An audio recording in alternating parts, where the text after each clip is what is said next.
India Pakistan میں معصومین کی خدمت میں نیک کام اور تلاوت قرآن کو ایک خاص روش سے جب ہدیہ کیا جاتا ہے تو اسے بھی نذر کہتے ہیں، جبکہ در حقیقت وہ نذرانہ یا یہ کہ ہدیہ ہے معصومین علیہ السلام کی بارگاہ میں، اور ساتھ ہی ایک کھانا ہوتا ہے کہ جو مومنین کو کھلایا جاتا ہے۔ اب اس کی مثال اردو بولنے والوں کے لیے بالکل کلیئر ہے کہ فرض کریں کچھ کھانا وغیرہ تیار کیا جاتا ہے اور اس کے بعد چند سوروں کی تلاوت کی جاتی ہے۔ اب یہ چند سورے ایک سورہ حمد اور 3 سورہ توحید ہوں، یا فقط سورہ حمد ہو، یا یہ کہ 10 سورے ہوں، 20 سورے ہوں، 50 سورے ہوں، یہ جتنا دل چاہے سوروں کی تلاوت کریں، اور اس کے بعد ان سوروں کو ہدیہ کر دیا کسی بھی معصوم کو یا تمام معصومین کو اور تمام انبیاء کو۔ بس یہ بھی نیت کی جا سکتی ہے کہ اس سورے کے یا ان سوروں کے ثواب کو ہم ہدیہ کرتے ہیں تمام انبیاء اور تمام ائمہ کی محضر مبارک میں، اور یہ بھی ہو سکتا ہے کہ کسی ایک نبی یا کسی ایک امام کی خدمت اقدس میں اسے ہدیہ کیا جائے۔ نیک کاموں کا ہدیہ کرنا مستحب عمل ہے، اب وہ چاہے نیک کام تلاوت قرآن مجید ہو اور اس کا ہدیہ انبیاء اور معصومین علیہ السلام کی بارگاہ میں پیش کیا جائے، یا وہ کوئی اور نیک کام ہو۔ انڈیا پاکستان میں ایک خاص روش سے معصومین کی خدمت میں ہدیہ بھیجا جاتا ہے کہ جو بلا شک صحیح ہے، لیکن یہ کوئی تصور نہ کرے کہ یہ طریقہ ائمہ علیہ السلام نے بتایا ہے، بلکہ در حقیقت اس کے تمام اجزاء اچھے ہیں۔ مثال کے طور پہ وضو کرنا مستحب عمل ہے، قبلہ رخ کھڑے ہو کر کسی نیک کام کو انجام دینا مستحب عمل ہے، قبلہ رخ کھڑے ہو کے تلاوت قرآن مجید کرنا مستحب عمل ہے، اور تلاوت قرآن مجید چاہے وہ جتنی بھی مقدار میں ہو اسے ہدیہ کرنا معصومین علیہ السلام کی بارگاہ میں یہ بھی مستحب عمل ہے۔ تو ہمارے ہاں جو عموماً نظر ہوتی ہے یا نیاز ہوتی ہے کہ جو در حقیقت معصومین علیہ السلام کی بارگاہ میں تلاوت قرآن کی صورت میں ہدیہ ہے، تو جس مقدار میں بھی تلاوت قرآن مجید کی جائے تو بعد میں اس کو ہدیہ کے طور پر پیش کرتے ہیں معصومین علیہ السلام کی بارگاہ میں، اور یہ عمل مستحب ہے۔ اب کھانا سامنے رکھا ہو یا نہ رکھا ہو، اس کھانے کو بھی معصوم کی جانب سے، جس طرح سے معصوم کی خدمت میں تلاوت قرآن پیش کی گئی، یا بالفاظ دیگر معصوم کی جانب سے یا کسی نبی یا امام کی جانب سے تلاوت قرآن کی گئی،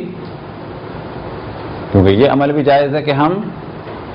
قرآن پڑھیں اور نیت کریں کہ یہ میں قرآن پڑھ رہا ہوں رسول اللہ صلی اللہ علیہ وسلم کی نیابت میں، رسول اللہ صلی اللہ علیہ وسلم کی جانب سے، یا یہ کہ تلاوت قرآن کر رہا ہوں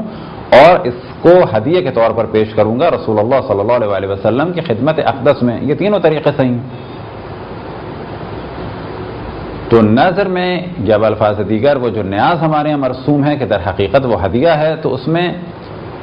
چند عمل ہیں، اور ہم نے توجہ دلائی کہ ان کی ترتیب یا ان کی تعداد یا ان کی سوروں کی مقدار ائمہ نے نہیں بتائی ہے۔ وضو مستحب ہے، قبلہ رخ کھڑے ہو کے تلاوت قرآن مجید مستحب ہے، جتنے بھی زیادہ سورے ہوں اتنا بہتر ہے، اور ان سوروں کو معصومین کی یا انبیاء کی بارگاہ میں ہدیہ کرنا بہتر عمل ہے، اور ساتھ ہی ان کی جانب سے مومنین کو کھانا کھلایا جاتا ہے۔ جس طرح سے اور نیک کام کیے جا سکتے ہیں معصوم کی جانب سے، مثال کے طور پہ ہم یہ کر سکتے ہیں کہ ایک مسجد بنائیں اور یہ نیت کریں کہ یہ مسجد میری جانب سے، اسی طرح سے ہم ایک مسجد بنائیں اور نیت کریں کہ یہ مسجد میرے والدین کے ایصال ثواب کے لیے میں نے تعمیر کی، اور ایک کام اور بھی کر سکتے ہیں کہ یہ مسجد میں نے بنائی ہے کسی معصوم کی جانب سے، یا یہ کہ مسجد میں نے بنائی ہے اور اس کا ثواب کسی معصوم کو ہدیہ کرتا ہوں۔ اسی طریقے سے جو ہمارے یہاں نظر یا نذرانہ یا ہدیہ یا نیاز ہے، در حقیقت وہ یہی عمل ہے کہ ہم قرآن پڑھتے ہیں اور اس کو ہدیہ کر دیتے ہیں معصوم کی یا کسی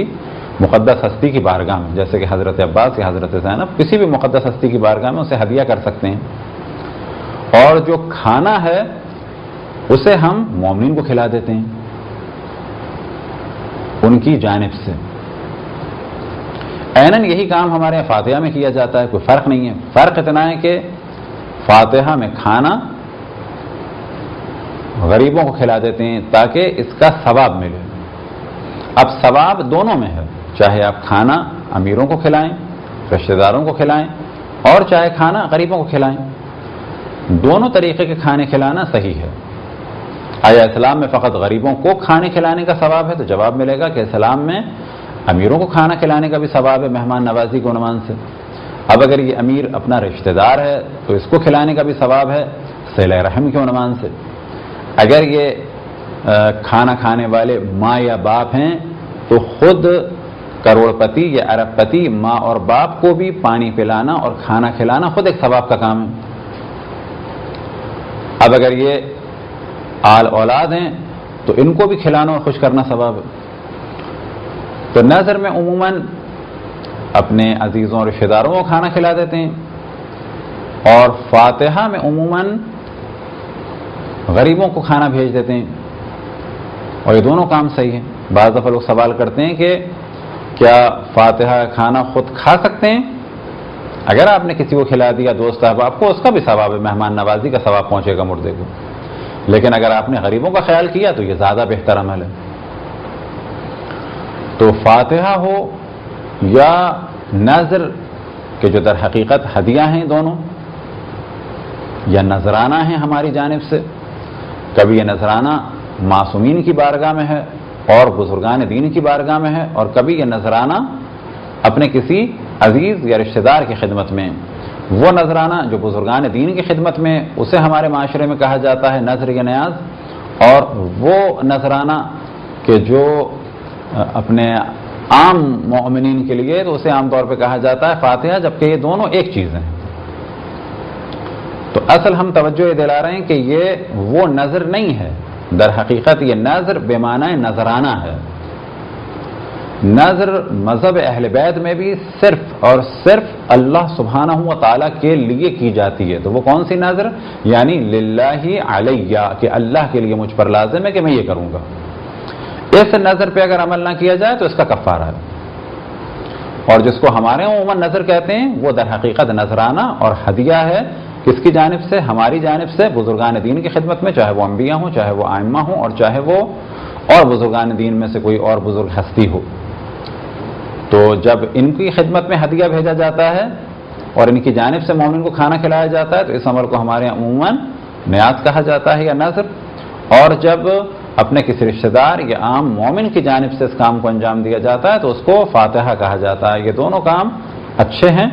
دونوں کام نیک ہیں، لیکن یہ تصور کرنا کہ ان دونوں کاموں کی ترکیب اور ترتیب اور روش کہ اس طرح سے کھڑے ہو اور یہ پڑھو اور یہ کرو ائمہ نے بتائی ہے، تو ایسا نہیں ہے، بلکہ یہ سارے کام مستحب ہیں الگ الگ، اور اگر ان کو ملا کے بھی کیا جائے تو بھی مستحب ہیں۔ کہ پھر ہم توجہ دلائیں کہ وضو کرنا مستحب ہے، تلاوت قرآن مجید مستحب ہے، قبلہ رخ کھڑے ہو کے تلاوت قرآن مجید کا اور زیادہ ثواب ہے۔ ان سوروں کو یا نیک کاموں کو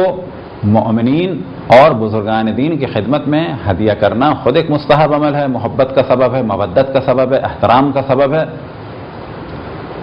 اور اسی طرح سے بزرگان دین کی جانب سے کوئی بھی نیک کام کر سکتے ہیں، انہی نیک کاموں میں سے ایک کام کھانا کھلانا ہے، اور اسی طرح سے اپنے رشتہ داروں کے ثواب کے لیے بھی کوئی کام بھی کر سکتے ہیں، اور ان نیک کاموں میں سے ایک نیک کام یہ بھی ہے کہ اپنے رشتہ داروں کو کھانا کھلا دیں جو زندہ ہیں، اور زیادہ بہتر یہ ہے کہ ان کے ساتھ ساتھ غریبوں تک بھی کچھ نہ کچھ پہنچائیں۔ تو جب بھی کسی کے یہاں اس قسم کی کوئی محفل ہو یا تقریب ہو تو کوشش کریں کہ حد الامکان غریبوں تک کچھ نہ کچھ ضرور پہنچائیں۔ اب ایک موضوع کی جانب توجہ دلائیں جو عام طور پہ ہم مجالس میں توجہ دلاتے ہیں، وہ یہ کہ مجالس میں ہم نے دیکھا ہے کہ ایصال ثواب کے عنوان سے اور فاتحہ کے عنوان سے کھانے پکائے جاتے ہیں، یہ اچھا عمل ہے۔ اسی طرح سے مرحوم کے اصالِ ثواب کے لیے غربا کو پھل بھیجے جاتے ہیں، یہ بھی اچھا کام ہے۔ لیکن ان میں عموماً ایک لوگ نادانی کر جاتے ہیں، اور نادانی یہ کہ ان پھلوں کو کاٹ کے ایک جگہ پہ رکھ دیتے ہیں۔ اب یہ کاٹ کے ایک جگہ رکھنا، اس میں انرجی بھی ویسٹ ہوتی ہے، اور پھر یہ پھل 2-3 گھنٹے سے زیادہ، خصوصاً گرمیوں میں تو 1.5-2 گھنٹے سے زیادہ چل بھی نہیں پاتے، اور جب کسی غریب تک پہنچتے ہیں تو وہ سڑ جاتے ہیں۔ اگر نہ بھی سڑیں تو بہتر یہ ہے کہ ان کو بالکل بغیر اس کے کہ دھویا جائے، کیونکہ دھونے کے بعد پھل کو محفوظ نہیں رکھا جا سکتا، جلدی سڑ جاتے ہیں۔ بس اچھا کام یہ ہے کہ ان پھلوں کو کسی کاغذ وغیرہ میں خوش جگہ پہ رکھا جائے اور غریبوں تک پہنچایا جائے۔ فرض کریں کہ آپ نے 500 روپے کے پھل کاٹ کے ایک جگہ رکھ دیے، انرجی بھی آپ کی صرف ہوئی۔ اب جب یہ کسی غریب کے گھر میں پہنچیں گے تو وہ ان پھلوں کو شاید نہ کھا سکے، اور بعد میں سڑ جائیں گے، اور ممکن ہے پہنچنے سے پہلے سڑ جائیں گے۔ تو بہتر عمل یہ ہے کہ پھل جب بھی آپ بھیجیں غریب غربا تک تو ان کو پانی سے دور رکھیں، کیونکہ پانی لگنے کے بعد سڑ جاتے ہیں۔ اسی طرح سے اسے کاغذ میں لپیٹیں، اس کے بعد بے شک پالیتھین میں ڈالیں، کیونکہ اگر خالی پالیتھین میں ایک چیز 2-4 گھنٹے رہتی ہے تو وہ سڑ جاتی ہے۔ یہ جو ہم نے توجہ دلائی تو کوئی فقہی موضوع کے عنوان سے توجہ نہیں دلائی کہ یہ ایک عقلی سا موضوع ہے، اور کیونکہ اگر آپ یہ نہیں کریں گے تو یہ اسراف ہے، اور آپ نے 500 روپے تو خرچ کر دیے لیکن غریب تک کچھ نہیں پہنچ پایا۔ تو یہ تھی ایک مختصر سی گفتگو فاتحہ اور نذر کے بارے میں، کیونکہ ہمارے یہاں عموماً جب اس ہدیے کو نذر کہا جاتا ہے، اور جب پھر لوگ توضیح المسائل میں نذر کا چیپٹر دیکھتے ہیں تو کنفیوز ہو جاتے ہیں۔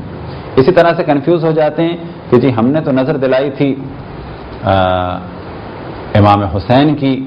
اور فقہ میں لکھا ہے کہ نذر فقط اللہ کی ہوتی ہے، تو نذر فقط اللہ کی ہوتی ہے کون سی؟ کہ اللہ کے لیے مجھ پر لازم ہے کہ میں یہ کام کروں گا۔ اس نذر کو جب کہا جاتا ہے تو یہ صرف اور صرف اللہ سبحانہ و تعالیٰ کے لیے۔ لیکن جب اللہ سے نذر کی جائے کہ اگر میرا یہ کام ہو گیا تو امام حسین کے لیے یہ پیسے دوں گا، تو اسے بھی کہا جاتا ہے کہ امام حسین کے لیے نذر کی ہے، لیکن نذر اللہ سے کی ہے۔ اب یہ پیسے کس کو دیے جائیں گے؟ امام حسین علیہ السلام کے حرم پہ لگائے جائیں گے، یا اگر کوئی نذر کرتا ہے کہ امام حسین علیہ السلام کی عزاداری کے لیے، یا یہ کہ امام حسین علیہ السلام کے نام سے ان کی ولادت کے دن یا ان کی ایام شہادت یعنی ایام عزا میں محرم سفر میں مومنین کو کھانا کھلاؤں گا، تو ان نذروں کو بھی کہا جائے گا کہ یہ امام حسین کے لیے ہیں، لیکن در حقیقت نذر اللہ کے لیے ہے۔ لیکن مانی ہم نے کس کے لیے؟ اللہ سے، کہ امام حسین کے لیے اس کام کو انجام دیں گے۔ اور دوسری نظر وہی تھی جو آپ کی خدمت میں ہم نے اسے بیان کیا کہ نظر بمعنی نذرانہ اور ہدیہ، لہذا ہمارے ہاں جو گھروں میں نظر و نیاز ہے، یا مثال کے طور پہ جو نظر و نیاز کا سلسلہ ہے ائمہ علیہ السلام کی شہادت اور ولادت میں، تو وہ در حقیقت ہدیہ اور نذرانہ ہے کہ جس کو نذرانے کی بجائے نذر کہہ دیا جاتا ہے۔